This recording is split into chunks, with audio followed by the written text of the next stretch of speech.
But Darius still wasn't through. There was one territory Darius had yet to firmly control, the vast riches of North Africa, and he was determined to build a gateway there. He had his engineers devise a giant canal linking the Mediterranean and the Red Sea.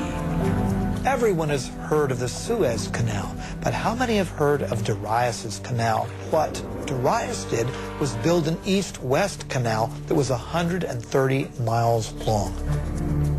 With the Persian knowledge of hydrology, Darius's engineers used digging tools made of bronze and iron to first open the canal, then clear any blown sand and line it with stone ready for his ships to sail. It would take 7 years to complete the 130-mile-long waterway, with a massive labor force of Egyptian stone cutters and canal builders. Parts of the canal between the Nile and the Red Sea were actually not waterways, but just points along which the ships could be dragged until they reached another deeper portion where they could again sail their course. Darius says, I, Darius, King of Kings, conqueror of Egypt, built this canal. He connected the Red Sea to the Nile River for trade, and he says, and ships were brought along my canal. By 500 BC, Persia was the largest empire the world had ever seen, even exceeding the size and wealth of Rome at its height 4 centuries later.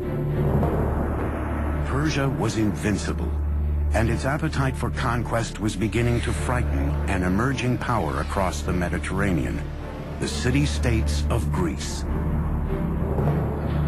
Just a little geographical info.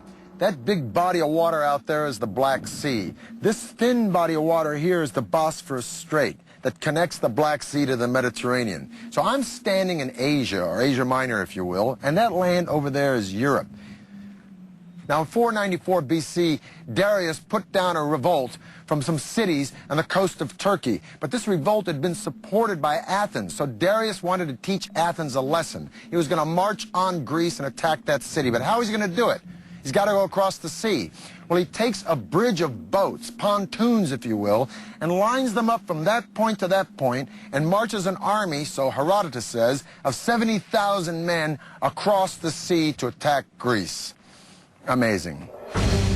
Persian engineers connected one side of the Bosphorus to the other by scuttling boats side by side to form the foundation.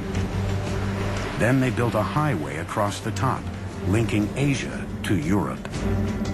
Probably this was a system of planks, and underneath there was a system of packed earth or perhaps dry wood to keep basically the road stable. Now, to keep the ships from wobbling, they must have used an anchor system of a certain weight, because if the anchor would have been too heavy, that would have, of course, tilted or damaged the ships. There was no breaking of the planks, not only due to the weight of the army crossing it, but due to the choppy waters of the Bosphorus. That's quite the feat of engineering before the age of computers. It is late August in the year 490 BC. Darius has already marched into Greece and taken Macedonia. Now he's destined to meet the Greek general Themistocles and an army from Athens and Corinth at the famous Battle of Marathon.